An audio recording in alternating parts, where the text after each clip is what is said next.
ఆంధ్రప్రదేశ్ రాష్ట్ర ప్రభుత్వము ఆర్టీజీఎస్ అంటే రియల్ టైమ్ గవర్నెన్స్ సొసైటీ ఈరోజు ఆంధ్రప్రదేశ్ గవర్నమెంట్ చాలా గొప్పగా చెప్పుకుంటున్న ఒక డిపార్ట్మెంట్ ఒక రిలీజ్ అన్నమాట. ఏమని విపత్తు ఓడిన వేళ పతాయిపై ప్రభుత్వం విజయం, పతాయి సైక్లోన్ పై ప్రభుత్వం విజయం సాధించింది. నష్టాన్ని భారీగా నిలువరించ నష్టాన్ని కంట్రోల్ చేసింది. నిద్రలేని రాత్రులు గడిపిన ఆర్టీజీఎస్ నిద్రలేని రాత్రులు 7వ తేదీనే గుర్తింపు, 7వ తారీఖే గుర్తింపు. 69.5 అంటే 70 లక్షల ఫోన్ కాళ్ళు. అసలు ఏందండి ఇది?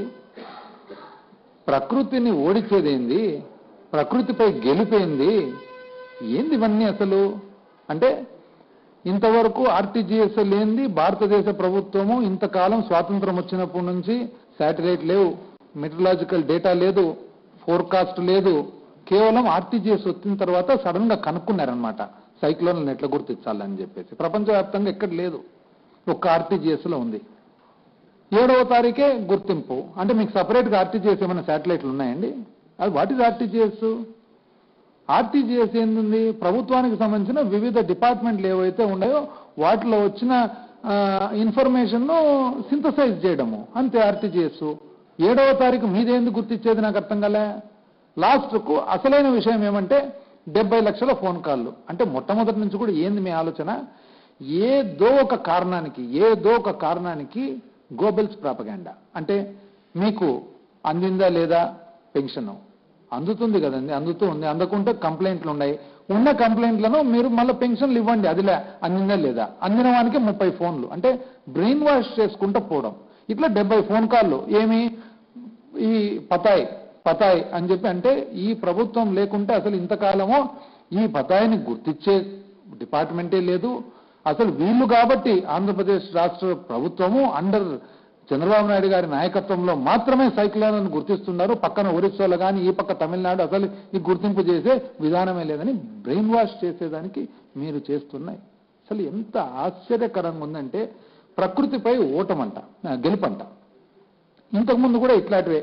అసలు నాకు తెలిసి ఎక్కడే కానీ ప్రపంచవ్యాప్తంగా ఏ నాయకుడు కూడా ఇట్లాంటి స్టేట్మెంట్స్, నాకు తెలిసి ఇట్లాంటి స్టేట్మెంట్లు కానీ ఇట్లాంటి క్లెయిమ్స్ కానీ ఎక్కడ ఉండవు. ఏమిటి ఇది? అసలు ఇంతకుముందు సముద్రాన్ని కూడా కంట్రోల్ చేయగలిగిన ముఖ్యమంత్రి గారు, సముద్రాన్ని కంట్రోల్ చేయగలిగిన. ఓసారి సముద్రం పక్కన నిలబడుకొని చూడండి, వచ్చే అల్లల్ని ఎవరన్నా ఆపగలుగుతారా, పోయే అల్లల్ని ఎవరన్నా ఆపగలుగుతారా? చిన్న పిల్లల్ని అడిగినా చెప్తారనమాట. కానీ సముద్రాన్ని కంట్రోల్ చేయగలిగినాం. హుద్హుద్ను జయించినాం. ఎక్కడైనా కానీ ఒక సైక్లోన్ వచ్చిన తర్వాత రిహాబిలిటేషన్ జరుగుతుంది. మన తమిళనాడులో సైక్లోన్ వచ్చింది అంటే ఈరోజు తమిళనాడు ముఖ్యమంత్రి పళనిస్వామి చెప్పుకుంటున్నాడా నేను జయించిన అని చెప్పేసి? ఎక్కడైనా కానీ వస్తుంది, వచ్చిన తర్వాత రిహాబిలిటేషన్ రిలీఫ్ ఇవ్వాల్సిందే. తితిలిని జయించడం. తితిలిని ఏందండి జయించడం? మీరు 3-4 రోజులు అసలు ఏం జరుగుతుందో కూడా మీకు తెలియదు. మళ్ళా తితిలిని జయించడం. అసలు టెక్నాలజీని ప్రపంచానికే నేను టెక్నాలజీ ఇంట్రొడ్యూస్ చేసింది. ఏందండి ఇవన్నీ? ప్రపంచం ఏంది, టెక్నాలజీ ఏంది, మీరేంది ఇంట్రొడ్యూస్ చేయడం ఏంది? అసలు దేశానికి నేనే ఐటీ ఇచ్చిన, మీరు అసలు దేశానికి ఐటీ ఇవ్వడం ఏంది? ఐటీ అంటే అది ఇన్కమ్ ట్యాక్స్ కాదు, ఇన్ఫర్మేషన్ టెక్నాలజీ అని మీరు తెలుసుకుంటే తప్పటికీ ఆల్రెడీ స్థాపింపబడింది ఐటీ. మీరేంది ఐటీ ఇంట్రొడ్యూస్ చేయడము? హైదరాబాద్కు అసలు మొన్న ఒక చోట దీంట్లో మొన్న ఏదో తెలంగాణ ఎలక్షన్ల ప్రచార సందర్భంగా అసలు హైదరాబాద్కు కరెంటు లేదు, హైదరాబాద్కు నీళ్లు లేవు, నేను వచ్చిన తర్వాత ఇచ్చిన అంటారు. ఇట్లాంటివి చెప్పే ఇక్కడ ఎవరైతే సెటిలర్స్ ఉన్నారో వాళ్ళందరినీ ఊరికి ఇబ్బంది పాలు చేస్తున్నారు మీరు ఇవన్నీ. అంటే లేదా 400 సంవత్సరాల క్రితం కులి కుతుబ్ షా ఏం చేసినట్టండి? అప్పుడు నుంచి 400 సంవత్సరాలు. అంటే ఈరోజు ఫడ్నవీస్ పోయి చెప్తాడా బాంబేకి నేనే రైలు ఇప్పించిన, బాంబేకి నేనే ఇచ్చిన అని చెప్పి? ఎవరన్నా చెప్తారు ఇట్లాంటివన్నీ? ఇంకో రోజు నోబెల్ ప్రైజ్, అసలు అగ్రికల్చర్కు నోబెల్ ప్రైజ్ ఇప్పిస్తా. ఏది? Zero based natural farm. అసలు ఉందండి అగ్రికల్చర్కు నోబెల్ ప్రైజ్? ఇంకో రోజు ఒలింపిక్స్ లో ఎవరన్నా గెలిస్తే వాళ్లకు నోబెల్ ప్రైజ్ ఇప్పిస్తా. ఒలింపిక్స్ ఏంది, గెలిపోయింది, మీరు నోబెల్ ప్రైజ్ ఇప్పించేది 100 కోట్లు ఇస్తా. ఏంటివి ఇవన్నీ అసలు? లేటెస్ట్ గా మాట్లాడితే చేపల ఉత్పత్తి పెరిగింది, అందుకని స్థూల ఉత్పత్తి పెరిగింది. అసలు దీనికంతా ఒక్కదానికి ఎక్కడే కానీ ఏదైనా పొంతనుందా, ఏదన్నా అసలు ఇది ఉందా? అసలు స్థూల ఉత్పత్తి అంటే ఏమండి?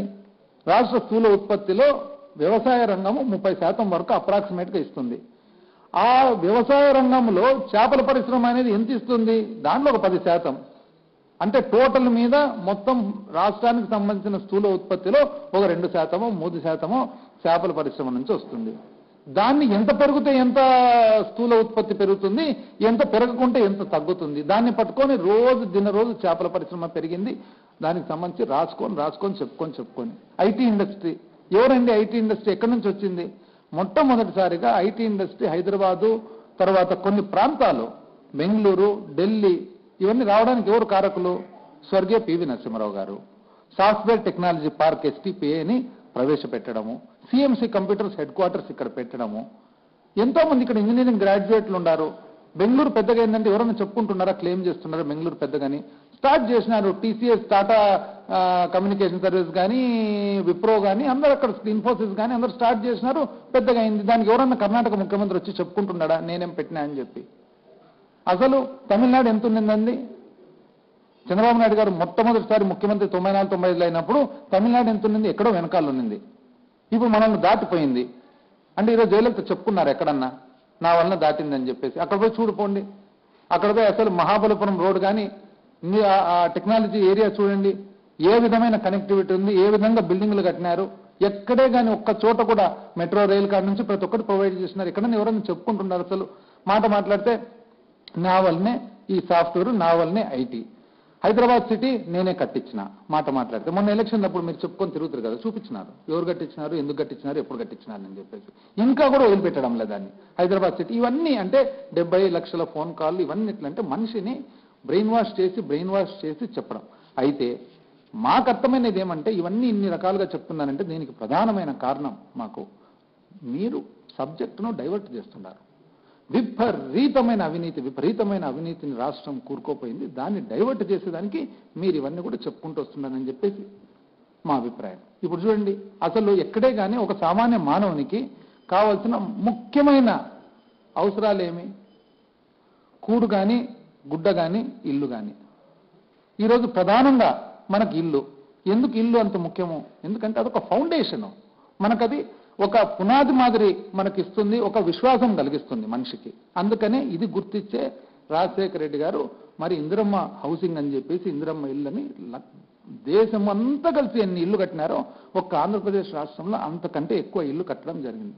సరే, ఒకటో రెండో పొరపాట్లు జరిగిండొచ్చు. వెంటనే 2వ ఫేసు 3వ ఫేసు ఇందిరమ్మ ఇల్లు వచ్చేటప్పటికి అవి రెక్టిఫికేషన్ కూడా అయిపోయింది. అంటే కుల మతాలకు అతీతంగా, పార్టీలకు అతీతంగా ఎవరే కానీ ఇల్లు లేని వాళ్ళు కట్టుకునేదానికి అవకాశం కలిగించినారు రాజశేఖర రెడ్డి గారు. మళ్ళీ ఆ రోజు మీరేమంటారు? అసలు ఎంత అవినీతో వస్తానే మొత్తం బట్టబయలు చేస్తామండి. 5 సంవత్సరాలు అయిపోతుంది కదా, ఏది బట్టేది బయలుది ఎక్కడుందండి? బట్టబయలు అంటే కేవలం మీరు ఒక 1%, 2% ఇంత హ్యూజ్ ప్రోగ్రామ్, పెద్ద ప్రోగ్రాంలో జరిగిన పొరపాట్లను పట్టుకొని మొత్తం ప్రతి ఒక్కరిని బ్రెయిన్ వాష్ చేసి ఒక తప్పటి అభిప్రాయం కలిగేటట్టు చేసినారు. ఇదంతా ఏ విధంగా మీరు చేయగలిగినారు? ఇదో మీ మీడియా 2 పేపర్లు 4 ఛానళ్ళు, 2 పేపర్లు 4 ఛానళ్ళు పెట్టుకొని ఇన్ని రకాలుగా చేసుకుంటూ వచ్చినారు. పోనీ ఇదే 2 పేపర్లు 4 ఛానళ్ళు నిజంగానే రాష్ట్ర భవిష్యత్తు కానీ, రాష్ట్రానికి సంబంధించిన ఏదైనా కానీ మంచి జరగాలన్నప్పుడు మళ్ళీ ఈ రోజు హౌసింగ్, ఇదే హౌసింగ్ ఈరోజు ఆంధ్రప్రదేశ్లో ఇదే రాజధాని కన్స్ట్రక్షన్లో ఎంత అవినీతి జరుగుతుందని రాయాల్సిన బాధ్యత ఉంది కదండి. రాస్తున్నారు ఎవరన్నా? ఇప్పుడు నేను లెక్కలతో పాటు చెప్తా ఎంత జరుగుతుందనేది. ఇప్పుడు ఏంటండి టేకప్ చేసినది? ఆంధ్రప్రదేశ్ రాష్ట్రంలో మొత్తము అంటే ఏదైతే అర్బన్ హౌసింగ్ ఉందో, మరి పట్టణాలలో గృహ నిర్మాణం జరుగుతుందో మొత్తం అన్ని జిల్లాలు కలిపితే దాదాపు 139 అర్బన్, ఇది అంటే ఓన్లీ పట్టణాల్లో జరుగుతుండేది 139 పట్టణాలకు కాను అన్ని జిల్లాలు కలిపి 4,22,349 అంటే అప్రాక్సిమేట్ గా 4,22,000 ఇండ్లు కన్స్ట్రక్షన్ జరుగుతుందండి, కట్టడం జరుగుతుంది. ఇవన్నీ కూడా ఎప్పుడు టెండర్లు ఎప్పుడు ఇచ్చినారండి? ఈ 4,22,000 ఇళ్లకు టెండర్లు ఎప్పుడు? ఇవన్నీ కూడా 2017 తర్వాత. అంటే అర్థమేమి? 2014 నుంచి 2017 వరకు గృహ నిర్మాణం అనేది పట్టణాలలో స్టార్ట్ చేయలేదు, మొదలు పెట్టలేదు. 2017 నుంచి పట్ట ఒక్కటేసారి 4 లక్షల చిల్లర ఇండ్లు కట్టడం జరిగింది. అవి కొత్త టెక్నాలజీ అన్నారు, కొత్త రకమైన టెక్నాలజీతో కడతాము. ఏమిటిదంటే షియర్ వాల్, అంటే కాంక్రీట్తో డైరెక్ట్ కట్టేది షియర్ వాల్ టెక్నాలజీ అని అన్నారు. దానికి మీరు రేట్ ఎంత అండి పెట్టిండేది? అందాజుగా అప్రాక్సిమేట్గా 1,600 రూపాయలు చదరపడు అడుక్కు 1,600 రూపాయలు ఖర్చుతో మీరు కన్స్ట్రక్షన్ టేకప్ చేసినారు. టేకప్ చేసిన తర్వాత ఎవరెవరండి దాంట్లో అంటే మీరు 4,22,000 ఇండ్లు 139 పట్టణాల్లో కడుతున్నారు కదా, ఎవరెవరు టేకప్ చేసినారు, ఎంత కాంట్రాక్టర్లు? ఎందుకంటే భారతదేశంలో ఎన్ని వందల కాంట్రాక్ట్ సంస్థలు ఉన్నాయి కాంట్రాక్ట్లు చేసేవాళ్ళు. ఆంధ్రప్రదేశ్ రాష్ట్రము అందులో ఇంకా ఎక్కువ స్పెషాలిటీ, మొదటి నుంచి కాంట్రాక్టర్లు ఎవరెవరు? Nagarjuna construction company limited NCC, Shapoorji Pallonji LNT. ఒక్కొక్కటి చూడండి. నెల్లూరు జిల్లా ఎవరెవరు? Nagarjuna construction committee, Shapoorji Pallonji LNT. వీళ్ళు ముగ్గురు టెండర్లలో మళ్ళీ వీళ్ళు పార్టిసిపేట్ చేసినారు. మరి ఆత్మకూరు ఎవరు? NCC, Shapoorji Pallonji L&T. కావల్లో ఎవరు? NCC, Shapoorji Pallonji L&T. అంటే మొత్తము నెల్లూరు జిల్లా అంతా కూడా కేవలం 3 కంపెనీలు మాత్రమే దాంట్లో భాగస్వామ్యం పార్టిసిపేట్ చేసినారు. నెక్స్ట్ చిత్తూరుకు వద్దాం. చిత్తూరుకు వస్తే ఎవరు? Same Nagarjuna construction committee, KMB projects, Shapoorji Pallonji. మళ్ళీ అనంతపూర్కి వద్దాం. ఎవరు? Shapoorji Pallonji, Nagarjuna construction committee. Next కడపకు పోదాం. ఎవరు? NCC, Nagarjuna construction committee company, Shapoorji Pallonji. Next మరి కర్నూలుకు వద్దాం. Shapoorji Pallonji, Tata projects, Nagarjuna construction company. దాని తర్వాత మళ్ళీ ప్రకాశం జిల్లా కేఎంవి, నాగార్జున కన్స్ట్రక్షన్ కమిటీ. అంటే మొత్తం ఆంధ్రప్రదేశ్ రాష్ట్రం అంతా చూస్తే 5 నుంచి 6 మంది మాత్రమే కాంట్రాక్టర్లు. మొత్తం 4,22,000 కొన్ని వేలాది కోట్ల కాంట్రాక్ట్లలో ఎట్లా పంచుకున్నారు? ఇవన్నీ చూస్తే ఇవే కంపెనీలే. అంటే Nagarjuna construction company, Shapoorji Pallonji, LNT, ఈ టాటా ప్రాజెక్ట్స్, ఈ 6 కంపెనీలు ఒక జిల్లాకు పోతే, నెల్లూరు జిల్లాకు పోతే 3 వాళ్ళు పార్టిసిపేట్ చేస్తారు, దాంట్లో ఒకరికి వస్తుంది. అనంతపురం జిల్లాకు పోతే మళ్ళీ ఇంకొక 3 పార్టిసిపేట్ చేస్తారు, వాళ్ళలో ఒకరికి వస్తుంది. కడప జిల్లాకు పోతే మళ్ళా 3 పార్టిసిపేట్ చేస్తారు. ఈ 6 మందిలోనే అక్కడ 3, ఇక్కడ 3, అక్కడ 3 మొత్తం సర్దుకొని వాళ్ళే ఈ 5-6 మంది లోపల సర్దుకున్నారు. ఇది సర్దుకున్న తర్వాత ఎవరెవరికి వచ్చినాయి? నెల్లూరు జిల్లా వచ్చేసి నాగార్జున కన్స్ట్రక్షన్ కంపెనీకి వచ్చింది. కర్నూలు జిల్లా వచ్చేసి షాపూర్జీ పల్లోంజీకి వచ్చింది. కడప జిల్లా వచ్చేసి నాగార్జున కన్స్ట్రక్షన్ కంపెనీకి వచ్చింది. అనంతపురం జిల్లా వచ్చేసి షాపూర్జీ పల్లోంజీకి వచ్చింది. మళ్ళీ కడప జిల్లా నాగార్జున కన్స్ట్రక్షన్ కంపెనీ. మొత్తం టోటల్గా జిల్లా ఒక యూనిట్గా పెట్టినారనమాట. పెట్టిన తర్వాత తిరుపతి సింప్లెక్స్ ఇన్ఫ్రాస్ట్రక్చర్స్, మళ్ళీ దాని తర్వాత కర్నూలు షాపూర్జీ పల్లోంజీ, మరి భీమవరం ఆ ప్రాంతంలో ఎల్ఎన్టీ, మళ్ళీ గుంటూరు ప్రాంతంకి వస్తే షాపూర్జీ పల్లోంజీ, గుడివాడ, మంగళగిరి, నరసరావుపేట, కందుకూరు, మచిలీపట్నం అదంతా కూడా కేఎంబి ప్రాజెక్ట్స్, తిరువూరు, జగైపేట, నందిగామ, ఉయ్యూరు ఇదంతా కూడా ఎల్ఎన్టీ, మళ్ళీ చిలకలూరుపేట, రేపల్లె, పిడుగురాళ్ళ, మళ్ళీ గుంటూరు అంతా షాపూర్జీ పల్లోంజీ, నవలూరు, కందుకూరు, కనిగిరి, మార్కాపురం ఇదంతా ప్రకాశం జిల్లా అంతా ఎల్ఎన్టీ, పెద్దాపురం, అమలాపురం, పిట్టాపురం, మండపేట ఇదంతా ఎన్సీసీ, మళ్ళీ శ్రీకాకుళం, సరేపల్లి అదంతా విఎన్సీ, శ్రీకాకుళం అంతా విఎన్సీ. మొత్తం మళ్ళీ దాని తర్వాత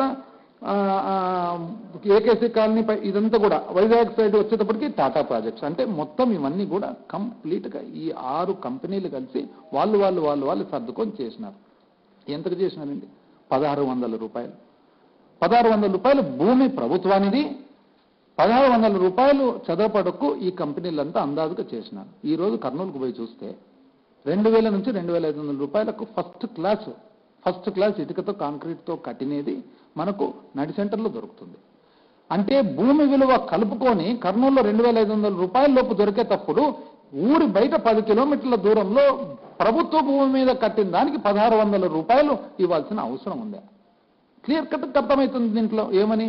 ఇది ఈ కంపెనీలు ప్రభుత్వంతో కుమ్మక్కైపోయి ప్రభుత్వానికి ఏదో లావాదేవీలు లేని ఇంత పెద్ద భారతదేశంలో, ఇంత పెద్ద ఆంధ్రప్రదేశ్లో ఇంతమంది కాంట్రాక్టర్లు ఉండగా కేవలం 5 నుంచి 6 మంది మాత్రమే రాష్ట్రమంతా కూడా ఈరోజు కట్టడం కరెక్టా? పోనీ ఇది పక్కన పెడదాం, కర్నూలు పక్కన పెడదాం. హైదరాబాద్లో హైటెక్ సిటీకి 5 కిలోమీటర్ల దూరంలో ఉండే ఏరియా చూస్తే 3,000 నుంచి 3,500 అడుక్కు ఫస్ట్ క్లాస్ కన్స్ట్రక్షన్ బ్రహ్మాండమైన రెసిడెన్షియల్ ఏరియా భూమి విలువ కలుపుకొని మీకు ఎందుకండి 1,600 రూపాయలు? పోనీ ఇది కరెక్టా కాదని పక్కన తెలంగాణలో ఏం జరుగుతుందనేది కూడా చూద్దాం. తెలంగాణ చూస్తే greater Hyderabad municipal corporation GHMC ఏరియాలోనే ఒక ఉదాహరణ చూద్దాం. కీసర మండలము ఆఫ్ మేడ్చల్ నియోజకవర్గంలో చూస్తే ఎవరికి వచ్చింది ఇది? ఈ వర్క్ వచ్చేసి రాంపల్లి విలేజ్ 6,200 ఇండ్లు అందాజుగా మరి కడుతున్నారు. ఎవరికి వచ్చింది ఈ వర్క్? ఎవరన్నా ఈ పేరు విన్నారా? DEC infrastructure and projects, DEC infrastructure and project ఒక మామూలు కంపెనీ. ఎంత వాళ్ళు ఇచ్చినది రేటు? కేవలం 1,290 రూపాయలు, 1,300 అనుకోండి. 1,300 రూపాయలకు డిఈసి ఇన్ఫ్రాస్ట్రక్చర్ అనే కంపెనీకి వాళ్ళు మామూలు కన్వెన్షనల్ ఇటుకతో పాటు కడుతూ వాళ్ళు ఏమని చెప్పినారంటే షేర్వాల్ టెక్నాలజీ మేము వాడతాము, ఒక 9% ఎక్కువ కావచ్చు 1300 మీద, ఆంధ్రప్రదేశ్ రాష్ట్రంలో 1600, 1300 మీద మేము షేర్వాల్ టెక్నాలజీకి కొద్దిగా ఎక్కువ కావచ్చు, కొద్దిగా ఎక్కువ అయినా కూడా మీరు ఇవ్వవలసిన అవసరం లేదు, మా ఖర్చుతోనే మేమే కట్టేస్తామని చెప్పి కొత్త రకంగా టర్కీ నుంచి టనల్ ఫామ్ టెక్నాలజీ అనేది సేమ్ తెచ్చి వాళ్ళు పెట్టి ఎంతకు 1300కే కట్టేసినారన్నమాట.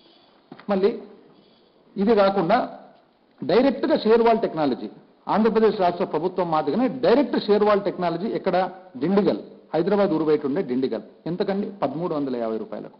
ఆంధ్రప్రదేశ్ రాష్ట్ర ప్రభుత్వం 1600 అయితే 1350 రూపాయలు, పక్కన ఉండే తెలంగాణ 1350 అంటే 250 రూపాయలు ఇక్కడ తేడా ఉంది.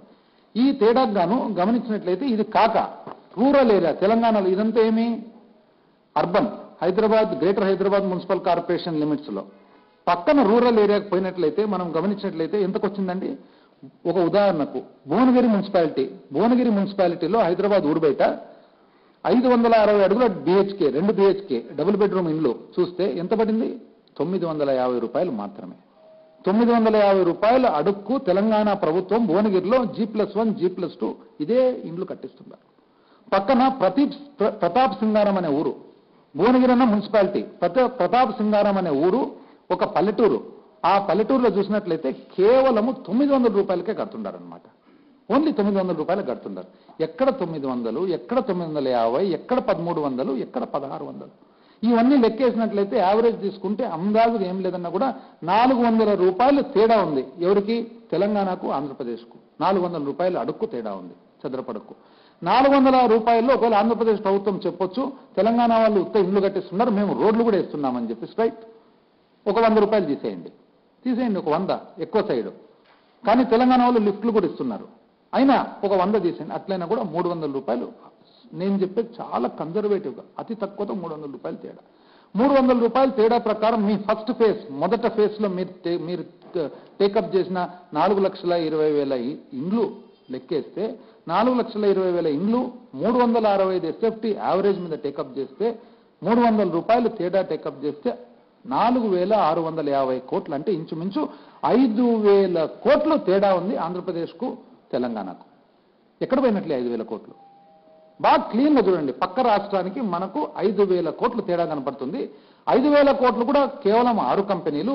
అదే 6 కంపెనీలు అన్ని చోట్ల వాళ్ళు 6 మంది సర్దుకుంటారు తప్ప 6లోనే ఏబిసి ఒక జిల్లాకు పోతారు, బిసిడి ఇంకో జిల్లాకు పోతాడు, డిఈఎఫ్ ఇంకో జిల్లాకు పోతారు, మళ్ళీ అంతా రౌండ్ సర్దుకొని జిల్లా టేకప్ చేసుకుంటూ పోతున్నారు. ఎవరి లిస్ట్ ఆఫ్ కాంట్రాక్టర్స్ అంటే Shapoorji Pallonji, Nagarjuna construction company, L&T, VNC, Simplex, same వీళ్ళే 6 కంపెనీలే ఎక్కడ పోయినా కూడా.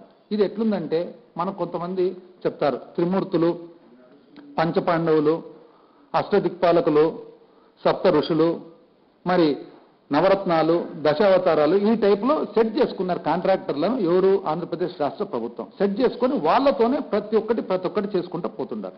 పోనీ దీంట్లో బాధ్యత ఎవరుకుంది? ఇంత పెద్ద స్థాయిలో 5,000 కోట్ల అవినీతి జరుగుతుంటే దీని బాధ్యత కేంద్ర ప్రభుత్వానికి లేదండి? ఎందుకుండదు? ఇప్పుడు ఇదంతా హౌసింగ్లో కూడా 1,50,000 రూపాయలు సెంట్రల్ స్పాన్సర్డ్ స్కీమ్లో భాగంగా కేంద్ర ప్రభుత్వం నుంచి వస్తుంది. 1,50,000 రూపాయలు రాష్ట్ర ప్రభుత్వం ఎదురు పెడుతుంది. ఏమని చెప్తున్నారు?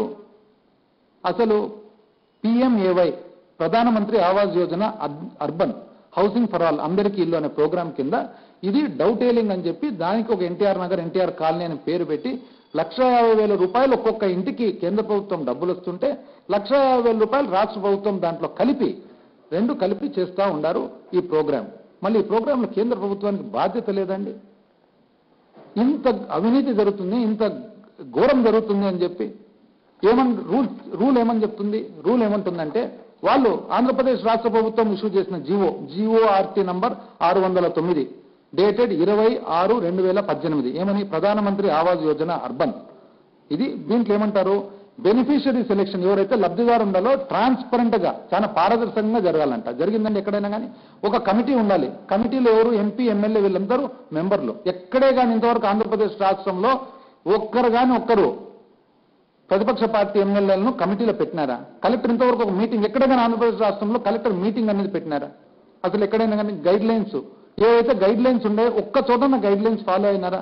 అసలు ఎవరైతే లబ్ధిదారులు ఉన్నారో వాళ్ళ సెలక్షన్లో ఒక్క చోటన్నా దీంట్లో వెరీ క్లియర్గా చెప్పినారు ఏమని, లబ్ధిదారుల సెలక్షన్లో కమిటీ చేయాలని. ఒక్క చోటన్నా జన్మభూమి కమిటీలను పెట్టుకొని జన్మభూమి కమిటీల ద్వారా మీరు ఇష్టాంతరానికి మీ ఇష్టం వచ్చిన వాళ్ళకి అందరికీ పంచి పెట్టుకొని ఇంత ఘోరాతి ఘోరం జరుగుతుంటే కేంద్ర ప్రభుత్వం నిమ్మకు నీరెత్తుగా చూసుకుంటూ వచ్చినారు. ఎందుకు? అల్లయ్య కాబట్టి, తెలుగుదేశం పార్టీ బీజేపీతో పాటు ఎన్డీఏలో భాగస్వాములు కాబట్టి. అంటే అప్పుడు ఏమైంది, వాళ్ళు బీజేపీ ఊళ్ళో కూర్చొని నవనిర్మాణ దీక్ష అని కాంగ్రెస్ పార్టీని తిడుతూ ఉండే కదా. కాబట్టి బీజేపీ వాళ్ళు ఇది బాగుంది లేదేదో సంతోషం ఉందని చెప్పి చూసుకుంటా కూర్చున్నారు. జరిగినది 5,000 కోట్ల స్కామ్. ఇది చూడండి ఎంత ఘోరం. అసలు నిజం చెప్పాలంటే 23 మంది ఎమ్మెల్యేలను మరి వేరే పార్టీ ఎమ్మెల్యేలను తీసుకొని మీరు దాంట్లో 4 మంత్రులు చేస్తే కేంద్ర ప్రభుత్వం ఏం చేసింది? ఎక్కడే కానీ ఇప్పుడు ఒక కుటుంబం ఉంటుంది. కుటుంబంలో ఒకవేళ ఎవరన్నా తమ్ముడో కొడుకో తప్పు చేస్తే తండ్రిదో కుటుంబ పెద్దది తప్పు తప్పని చెప్పడం బాధ్యత లేదండి. కేంద్ర ప్రభుత్వం ఏమన్నా తీసుకుంది, ఎందుకంటే ఎన్డీఏలో భాగస్వాములు కాబట్టి ఎవరు ఏమనలేదు, వీళ్ళు ఏమనలేదు, వాళ్ళు ఏమనలేదు, చక్కగా జరిగేదంతా జరిగిపోయింది. రాజధాని నిర్మాణంలో శివరామకృష్ణన్ కమిటీ వేస్తే ఇంతవరకు కమిటీని కనీసం టేబుల్ చేసినారా రిపోర్టు? కేంద్ర ప్రభుత్వం అడగాలి కదా. అవునయ్యా, ఒక ఆంధ్రప్రదేశ్ రాష్ట్ర పునర్వ్యవస్థీకరణ చట్టం ప్రకారంగా ఈరోజు శివరామకృష్ణ కమిటీ వేశాము, శివరామ కమిటీ చేసిన సిఫారసులు ఏమైతే ఉన్నాయో కనీసం అసెంబ్లీలో టేబుల్ చేయండి అంటే అడగలేదు. వాళ్ళు అడగలే, వీళ్ళ కొద్దీ వీళ్ళు ఇష్టాంతరానికి రాజధాని కట్టుకుంటూ పోతుండ. ఎంత కరప్షన్ రాజధానులు అంటే ఒక్కసారి చూడండి. ఆ రాజధాని కరప్షన్ కూడా ఎట్లుందో. రాజధాని కరప్షన్ చూస్తే విచ్చలవిడిగా డబ్బులు అప్పులు చేయడము, మొన్న అదేదో బాండ్లు అనడం 2,000 కోట్లు, ఇంకో చోట బ్యాంక్ అనడం 6,000 కోట్లు, ఇంకో చోట విచ్చలవిడిగా అప్పులు చేసుకుంటూ. ఒక్క ఉదాహరణ, రాజధానిలో జరుగుతున్న ఏదైతే కట్టడాలు జరుగుతున్నాయో దానికి ఉదాహరణ ఎవరండి? EPC works, civil building works package 1 ఎమ్మెల్యేలకు, ఆల్ ఇండియా సర్వీస్ ఆఫీసర్లకు, భారతీయ సర్వీస్ అంటే ఐఏఎస్ ఐపీఎస్ ఆఫీసర్లకు ఎమ్మెల్యేలకు కలిసి ఎంతండి? 634 కోట్లు, 635 కోట్లు. ఎవరికి వచ్చింది అది? Nagarjuna construction company. Same Nagarjuna construction company 636 కోట్లు. Next package 2 NGO housing, non government officers housing ఎంత? అది 866 కోట్లు, 866 కోట్లు. ఎవరికి వచ్చిందండి వరకు? Same Larsen and Toubro L&T. Next package 3 gazetted type class D contract ఆఫీసర్లకు, గెజిటెడ్ క్లాస్ డి ఆఫీసర్లకు ఎంతది? 707 కోట్లు. 700 కోట్లు, 7 కోట్లు ఎవరికి వచ్చింది? Same SPCL. అంటే ఈ 6 మంది తప్ప ఈ ఆంధ్రప్రదేశ్ రాష్ట్రంలో ఎవరు కాంట్రాక్టర్లు లేరా? ఇండ్లు మీరే కడతారు, రోడ్లు మీరే. సరే, ఇది నేను బిల్డింగ్ల వరకు చెప్పిన. రోడ్లు చూద్దాం. అది కూడా ఒక్కొక్క రోడ్డు చూస్తే seed access road Dondapadu Undavalli 18 కిలోమీటర్లు ఎవరికి వచ్చింది? Nagarjuna construction company. Next Krishnayapalem Nekkallu access road ఎంత? ఎవరికి వచ్చింది? అది ఎంత? ఫస్ట్ది 215 కోట్లు నాగార్జున కన్స్ట్రక్షన్ కంపెనీ. నెక్స్ట్ ఇది 272 కోట్లు Nagarjuna construction company. Next Uddandarayapalem నిడమర్లు 215 కోట్లు బిఎస్ఆర్ ఇన్ఫ్రాటెక్. దాని తర్వాత వెంకటపాలెం నవలూరు 266 కోట్లు బిఎస్సిపిఎల్. నెక్స్ట్ పెనుమాక ఇనవోలు బిఎస్సిపిఎల్ 337 కోట్లు. నెక్స్ట్ దాని తర్వాత వరల్డ్ బ్యాంక్ సహాయంతో కడుతుండేది ఎంత? అది E6 road Nagarjuna construction company. World bank సాయంతో కడుతుండేది 226 కోట్లు E12 Nagarjuna construction company. Next world bank తో కొడుతుండేది 8.6 కిలోమీటర్లు ఏది? N11 number road Nagarjuna construction company. అన్ని చూడండి. అంటే దీంట్లో కిలోమీటర్ రేట్ ఎంత పడుతుంది? నాగార్జున కన్స్ట్రక్షన్ కంపెనీ 12 కోట్ల నుంచి 33 కోట్ల వరకు ఉన్నాయి. 30 కోట్ల కిలోమీటర్తో ఎక్కడ వేస్తున్నారండి రోడ్డు? మీరు స్వర్గానికి వేస్తున్నారా? ఎక్కడికి అసలు మీరు వేస్తున్న రోడ్లు 30 కోట్ల కిలోమీటర్లతో? మాకు అర్థం కావడం లేదు. ఒక పక్క చూస్తే డబ్బులు లేవు, ఇంకోటి లేవు. మీరు కట్టిన టెంపరీ బిల్డింగ్లకు రోజు కారుతుండే ఎంత ఇచ్చినారు మీరు? 7,000 రూపాయలు చదరపడికి ఇచ్చినారు. 7,000కు ఎక్కడైనా విన్నారా? 3,500 రూపాయలకు మంచి ఇండ్లు వస్తుంది హైదరాబాద్ నగరంలో. మీరు కంప చెట్ల మధ్యలో ఇంతవరకు కంప చెట్లు ఉన్నాయి. ఆ ఉన్నాయి అమరావతి అంట దానికి పేరు. అసలు ఎంత మీరు తయారు చేసినారంటే అమరావతి అని ఎంత ఆశ్చర్యకరంగా ఉందంటే, మొన్న అది చూడండి ఎట్లుండే. తలదన్నేలా తలెత్తుకునేలా ఇట్లాంటివి ఈ బ్రోచర్లో. తలదన్నేలా తలెత్తుకునేలా ఒక్క ఏడాదిలోనే 18,000 కోట్లు ఇట్లా పత్రికల్లో మీకు సంబంధించిన 2 పేపర్లు 4 ఛానళ్ళు. ఒక్క ఏడాదిలోనే 18,000 కోట్లు బిల్డింగ్లు. మొన్న 2 రోజుల క్రితము మా సొంతం మేనత్త కొడుకు అమెరికా నుంచి వచ్చినాడు. సొంతం మా తండ్రికి సొంతం చెల్లెలు కొడుకు. వచ్చిన తర్వాత నన్ను అడిగినాడు అనమాట, ఎక్కడ ఉంటున్నావు నువ్వు ఇప్పుడు ఎక్కువ? అమరావతిలో ఉంటున్నావు అంటే, అమరావతిలో ఏంది, నేను ఎక్కడ ఉన్నావు అమరావతిలో అంటే, అమరావతిలో ఉండడం లేదా, మళ్ళీ ఎట్లా మళ్ళీ మీకు అంతా అక్కడేనేమో కదా అని అంటే, లేదు అమరావతిలో ఏముంది ఇంకా ఏం లేదు కదా అంటే, మరి రోజు బిల్డింగ్స్ అవన్నీ చూస్తుండమే అదంతా ఎక్కడ మళ్ళీ చూడండి. అంటే ఒక డాక్టర్ ఆయన వయసు 60 సంవత్సరాలు, ఆయన భార్య డాక్టరు, ఇద్దరు భార్యాభర్తలు, ఇద్దరు డాక్టర్లు కలిసి అమెరికా నుంచి వచ్చి బిల్డింగ్లంతా ఎక్కడ ఉన్నాయంటే అంత మైమర్పిచ్చినారు మీరంటే. ఇంకా చూడండి ఎంత మీ ఎఫెక్ట్, మీడియా ఎఫెక్ట్ అనేది సామాన్య మానవుడు ఏం కావాలని ఏ స్థాయికి తెచ్చినారంటే, అవినీతిని ఏ స్థాయికి తెచ్చినారు. అసలు ఈ రోజు పోతే అవినీతి ఇక్కడ అక్కడని కాదు, భూమి మీరు ఆన్లైన్ అని చెప్పి ఏదో గీదారు ఆన్లైన్ అని చెప్పి పెట్టినారు. ఈ రోజు ఎవరినైనా అడగండి, ఆంధ్రప్రదేశ్ రాష్ట్రంలో ఆన్లైన్ చేసుకోవాలంటే ఎకరకు రేటు, దొంగ పాస్ బుక్కు కింద మీరు పోయి అడిగినారనుకోండి, ఏ ఎంఆర్ ఆఫీస్, తహసీల్దార్ ఆఫీస్కి పోండి, పాపం అన్యాయంగా ప్రతి ఒక్కరు కూడా హోటల్కు పోతే ఎట్లయితే ఇడ్లీ ఇంత, వడ ఇంత, దోశ ఉందో, దొంగ రికార్డులకు, దొంగ బుక్కులకు నిజాన్ని నిజమని చెప్పుకునే దానికి కూడా ఎకర రేటు పెట్టినారు. అంత అవినీతి ఉంది రెవెన్యూ డిపార్ట్మెంట్లో. దాని గురించి మీరేం చెప్తున్నారని ఏమన్నా మాట్లాడుతున్నారా? చివరకు పెన్షన్లు 1000 రూపాయలు పెన్షన్ ఇచ్చేదానికి మీ జన్మభూమి కమిటీ మెంబర్లు వాళ్ళు 3 నెలల పెన్షన్ మామూలు తీసుకుంటున్నారు. అసలు అప్పులు బీసీ కార్పొరేషన్, ఎస్సీ కార్పొరేషన్ అప్పులు చూసినట్లయితే పర్సెంటేజ్ పెట్టుకున్నారు. చివరకు ఎంత ఘోరం అంటే, మీరు chief minister relief fund, CMRF, ఎవరికైనా దెబ్బ తగిలినా ఆసుపత్రికి పోయినా చీఫ్ మినిస్టర్ రిలీఫ్ ఫండ్ అనేది ఎవరికి వస్తుందండి? డైరెక్ట్గా మనిషికి రావాలన్నా ఆ చెక్కులు మీరు ఎవరి చేతికి ఇస్తున్నారు? మీ ఎమ్మెల్యే చేతికు. మీ ఎమ్మెల్యే లేని చోట ఇన్ఛార్జీలు చేతికి ఇచ్చుకుంటున్నారు, వాళ్ళపై పర్సెంటేజ్ వసూలు చేస్తున్నారు. ఒకసారి కనుక్కోండి పోయి. అంత కకృతిగా దెబ్బ తగిలి 1 లక్ష రూపాయలు chief minister relief fund. Chief minister relief fund అంటే ఏమైనా ఇంటి నుంచి తీసిస్తున్నారండి? ట్యాక్స్ పేయర్స్ మనీ కాదు, మనం అందరం కట్టిన పన్ను నుంచి కాదు వస్తుంది. ఎవరైనా చీఫ్ మినిస్టర్ ఇంటి నుంచి ఇస్తున్నారా? దాన్ని తీసుకొని దాంట్లో కూడా పర్సెంటేజ్ వసూలు చేస్తున్నారు. ఎంత ఘోరాతి ఘోరం. హౌసింగ్ అయితే అసలు చెప్పలేనంత అవినీతి మీ గృహ నిర్మాణంలో. లాస్ట్కు లెట్రిన్లు, ఇండివిజువల్ హౌస్ హోల్డ్ టాయిలెట్స్, లెట్రిన్లలో 15,000 12,000 బిల్లు అంటే దాంట్లో కక్కుర్తిగా 3,000 5,000 తింటున్నారు మీరు డబ్బులు. మీరు నీతి గురించి మాట్లాడతారు, నిప్పు గురించి మాట్లాడతారు. ఎంత ఘోరం అంటే, అందుకనే పోలవరం ప్రాజెక్టు కూడా మొన్న రిటైర్డ్ చీఫ్ సెక్రటరీ పెద్ద ఆయన అజయ్ కల్లం గారు బాగా చెప్పినారనమాట.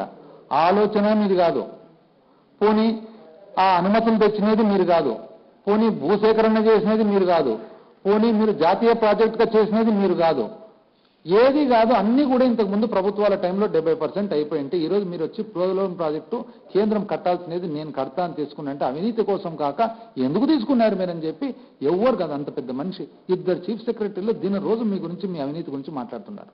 ఐవైఆర్ కృష్ణారావు గారు, అజయ్ కల్లం గారు.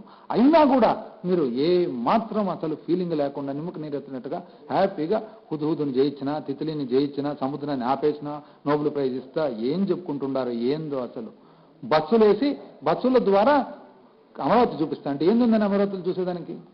బస్సులు వేసి చూపిస్తారంట, దానికి ఖర్చు. బస్సుల్లో తీసుకుపోయి అందరినీ పోలవరం ప్రాజెక్టు, ఎందుకంటే అడ్వర్టైజ్మెంట్. అసలు నిజం చెప్పాలంటే మీరు చేస్తూ ఉండేది ఎంత ఘోరమైన అవినీతి. మామూలు ఎక్కడైనా కానీ ఒక గృహ నిర్మాణం, ఏదైనా ఒక బట్ట ఇచ్చినారు, ఒక కూడు ఇచ్చినారంటే ప్రజల ప్రయోజనాల కోసం, ప్రజల ప్రయోగం కోసం చేస్తారు తప్ప మీరు ప్రతి ఒక్క పని చంద్రన్న కానుకల నుంచి పెళ్లి కానుకల వరకు ప్రతి ఒక్కటి మీరు మీకు సంబంధించిన మీ ఫాలోవర్ల ప్రయోజనాల కోసం తప్ప, పర్సెంటేజ్ల కోసం తప్ప ప్రతి దాంట్లో. నేను ఒకటి ఛాలెంజ్ చేస్తా, పర్సెంటేజ్ లేనిది ఒక్కటన్నా ఏదైనా మీ స్కీమ్ చూపించండి.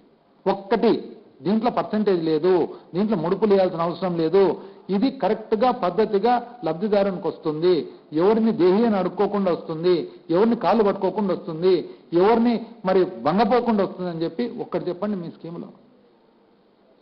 కూడు కాడా పర్సెంటేజే, గుడ్డ కాడా పర్సెంటేజే, ఇల్లు కాడా పర్సెంటేజే, ప్రతి ఒక్క దాంట్లో పర్సెంటేజే అవినీతిమయం చేసి దాన్ని కప్పుపుచ్చుకునే దానికి ఇట్లాంటి ఏందండి అది ఇచ్చినది. విపత్తు ఓడిన వేళ, విపత్తు ఓడిందంట. అసలు పతాయిని ప్రభుత్వం విజయం సాధించిందంట. అసలు న్యాచురల్ డిజాస్టర్స్ ను కూడా వీళ్ళు కంట్రోల్ చేయగలుగుతారంట, సముద్రాన్ని కంట్రోల్ చేయగలుగుతున్నారంట. దయచేసి సార్, అయిపోయింది, టైం కూడా అయిపోయింది, నోటిఫికేషన్ వచ్చే టైం ఉంది, ఇంకవన్నీ స్టాప్ చేయండి. ఉన్న కొద్దిగా 1 రోజులు 2 నెలల్లో ఈ పూర్తి అడకదినేటట్లు సీఎం రిలీఫ్ ఫండ్ కూడా పర్సెంటేజ్ వసూలు చేస్తున్నారు పాపం, ఎవరో బీదోళ్ళకి పోకుండా. అట్లాంటివన్నీ ఫస్ట్ స్టాప్ చేయండి. రియల్ టైం గవర్నెన్స్ కాదు, రియల్ టైం గవర్నెన్స్ ద్వారా ఫస్ట్ అది స్టాప్ చేయండి. మెట్రలాజికల్ సర్వే వాళ్ళు, శాటిలైట్ వాళ్ళు అవన్నీ ఎట్లా ఇచ్చేది ఇస్తారు. దయచేసి మీరు ఈ అడ్వర్టైజ్మెంట్ బదులు ఆ మంచి పని చేయండి అని చెప్పి కోరుతూ ఉన్నాం.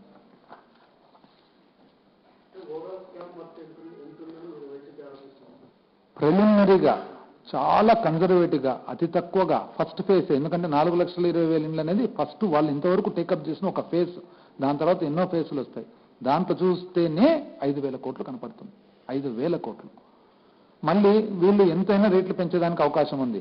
ఇంతకు ముందు ఇరిగేషన్ ప్రాజెక్ట్స్ అంతా కూడా ఆన్గోయింగ్ ప్రాజెక్ట్స్ కు జియో అదంతా 22 ఏదో పెట్టి దాని ద్వారా ఎస్కలేషన్ పెంచినారు. అట్లా దీనికి పెంచరు, దానికి పెంచుతారు అనేది ఒకటే పద్ధతి కనుక్కున్నారు.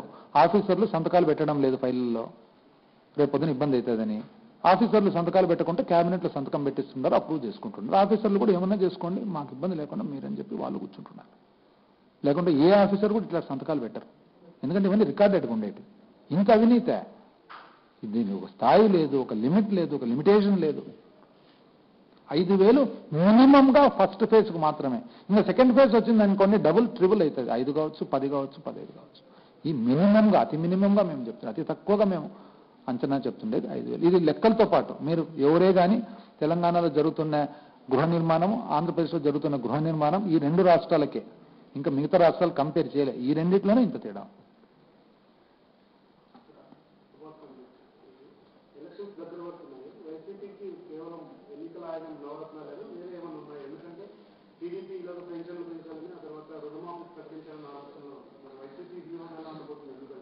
ఇప్పుడు ఎన్నికల్లో నవరత్నాలు అనేది మనం ఏం చేయదలుచుకున్నామనే వాటిల్లో కొన్ని ముఖ్యమైన అంశాలు అన్నమాట. కానీ జగన్మోహన్ రెడ్డి గారు వెరీ క్లియర్గా చెప్పారు. ఏమని?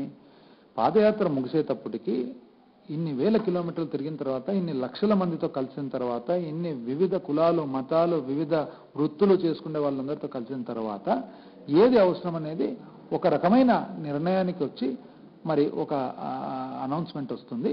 ఆ తర్వాత కూడా మళ్ళీ మేనిఫెస్టో ఇచ్చేటప్పటికి ఇంకా కూడా ఎంతో ఫైన్ ట్యూనింగ్ జరిగి ప్రజలకు ఏ అవసరాలు ఉన్నాయి, ఎక్కడ ఈరోజు ప్రభుత్వం ఫెయిల్ అయింది, ఎటువంటి మంచి పారదర్శకమైన పరిపాలన ఇవ్వాలా, ఇవన్నీ కూడా కలిపి ఇది ఒక ఎవల్యూషన్, కంటిన్యూస్గా మార్పు జరుగుతూ ఉంటుంది.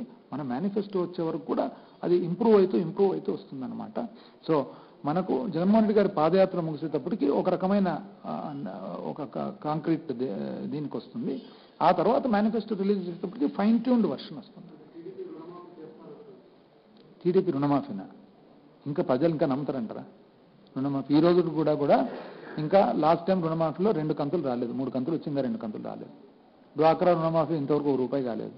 ఏదో ఇన్పుట్ ఇన్ఫ్యూజన్ అని అంటుంటారు, క్యాపిటల్ ఇన్ఫ్యూజన్ అంటుంటారు తప్ప ఇంతవరకు రాలేదు. ఏది వాళ్ళు చెప్పిన 600 ప్రామిస్లలో ఏది వచ్చిందండి? నాకు తెలిసి 1-2 కూడా కంప్లీట్గా అయితే 1-2 కూడా రాలేదు అనుకుంటా.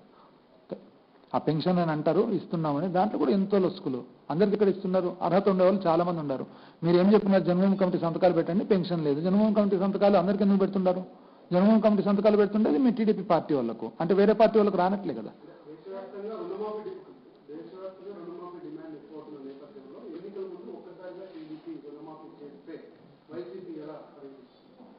టీడీపీ ఏ మాఫీ ఏది చెప్పినా కూడా ప్రజలు నమ్మరని చెప్పి మేమైతే భావిస్తూ ఉన్నాం. ఎందుకంటే అబ్రహాం లింకన్ ఇంతకుముందు చెప్పిన అనమాట, ఒక వ్యక్తిని జీవితకాలం అంతా ఫూల్ చేయొచ్చు, నమ్మియొచ్చు, మోసం చేయొచ్చు. అందరిని ఒక్కసారి నమ్మియొచ్చు, మోసం చేయొచ్చు. అందరినీ అన్నిసార్లు మోసం చేసేదానికి నమ్మించడానికి కూడా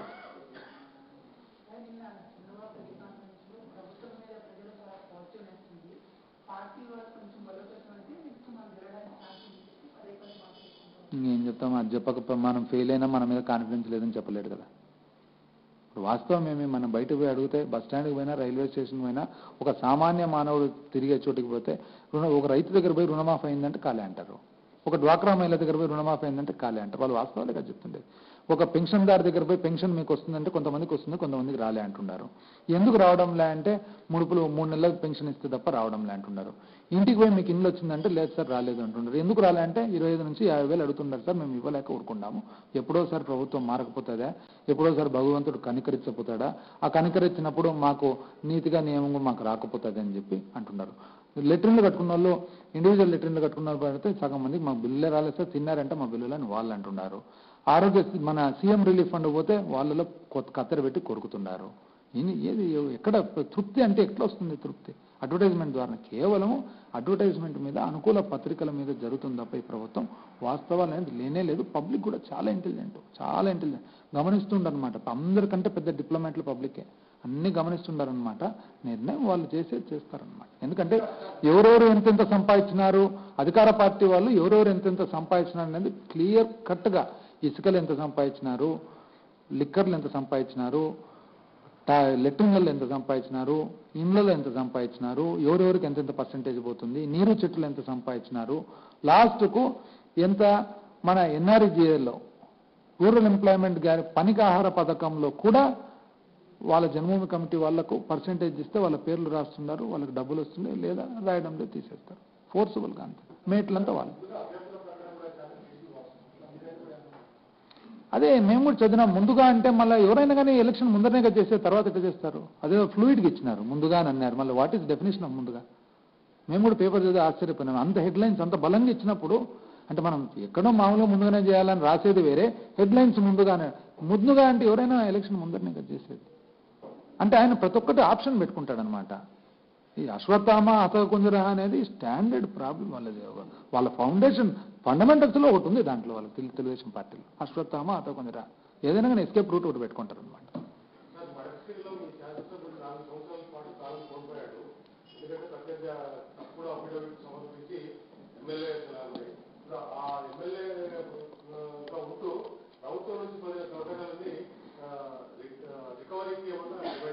ఖచ్చితంగా చేయాల్సిందే కదా, ఎందుకంటే అది ఎవరు సొమ్ము? అది తెలుగుదేశం పార్టీ సొమ్ము కాదు, అది వైఎస్ఆర్సీపీ సొమ్ము కాదు, ఇంకో సొమ్ము కాదు, అది ప్రజల సొమ్ము. మనం ఒకటి గమనించాలి, భారతదేశంలో మనము ట్యాక్స్ పేయర్స్ మనీ, పన్ను కట్టిన వాళ్ళ డబ్బులు అనే కాన్సెప్ట్ మనము మర్చిపోతున్నాం, అంత ఎఫెక్టివ్గా లేదు. ఈరోజు మనం అనుకోవచ్చు, ఒక రైతు అనుకోవచ్చు, నేను ఇన్కమ్ ట్యాక్స్ కట్టడం లేదు కదా, ఇన్కమ్ ట్యాక్స్ అసెస్సీ కాదు కదా, నాదేం పోతుంది అని చెప్పి. కాదు, మనము టూత్ పేస్ట్ కొంటే ఏదైతే పన్ను కడుతున్నామో అవే డబ్బులే, టూత్ బ్రష్ కొంటే ఏదైతే పన్ను కడుతున్నామో అవే డబ్బులే, సబ్బు కొంటే ఏ పన్ను కడుతున్నామో అదే డబ్బులే, పెస్టిసైడ్ కొంటే ఏ పన్ను కడుతున్నామో అదే ఆ డబ్బులంతా కలిపే 4.5 సంవత్సరము మడకశిర ఎమ్మెల్యే అనుభవించిన డబ్బులు. కాబట్టి ఇది పార్టీ తరఫున కాదు, ఇది ఖచ్చితంగా ప్రజల కోసమైనా మనం దాన్ని వాపసు తీసుకోవాల్సిందే, తప్పదు.